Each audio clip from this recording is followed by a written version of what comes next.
Hey, Jen here. It's 2023, and I hope that you've already made your plans for the year and decided on your goals. But you might be thinking at this point, what do I do to make those goals actually happen? What do I need to change? What do I need to tweak? Now, it's easy to look over the past year and go back to 2022 and say, okay, well, what worked, what didn't work, and what do I need to tweak? But sometimes we need to tweak action. We need to say, well, I need to get into action earlier, or I need to stay in action consistently throughout the year, or I need to chunk my time down better, or I need to manage my time better. I mean, there could be this laundry list of things that we could do to change our actually goal accomplishment for the new year.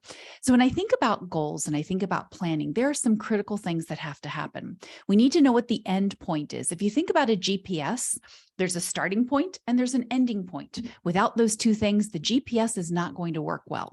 So the first question is, do you know what your end goal is? I'm sure everybody can evaluate where they are right now. That's simple if you're honest with yourself. If you want to be somewhere different, that's fine, but evaluate where you actually are. Put that down on paper. This is where I am. That's the beginning, the starting point for your GPS. And then where are you going for this year? Now, you may have really lofty goals that go out 4, 5, 10 years, and that's fantastic. You want to capture those somewhere in your journaling, somewhere in your planning. But we really want to track this year. We want to know where we're going this year. So you might actually have to play with that a little bit. You might put down a goal that you want for this year. And when you start backing yourself backwards to where you're starting from, it might be astronomical what you have to accomplish. So you might step back and say, okay, do I have enough time to do that? If you have enough time and you're willing to commit and you're willing to get the resources, then pretty much every goal that we set for ourselves, we really could accomplish. But sometimes we don't have enough time dedicated to our goal. Sometimes we don't have the resources. Maybe we don't have the skill set yet. We have to skill up. And so all of those things play a part in what we're trying to achieve.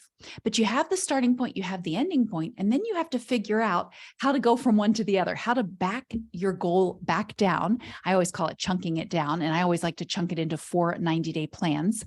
You've probably heard of the book, The 12-Week Year, which is, if you think about 12 weeks, 4 weeks are in a month. So that would be 3-month chunks, which is quarterly plans. Those are 90-day plans. That 12-week year to me was a fantastic read. It gave great tools and tips for how to really do that. But I'm just going to share again, having that starting point and that ending point is critical. I'll be sharing more details as we go forward, but that is the starting point. So figure out where you're going, get that really clearly defined on paper, and then start backing your way backwards to what is the difference between where you are and where you need to go, and how would you break that into 4 separate 90-day plans. So that's the starting point for that planning to really make sure that you achieve those goals this year. Have an amazing day.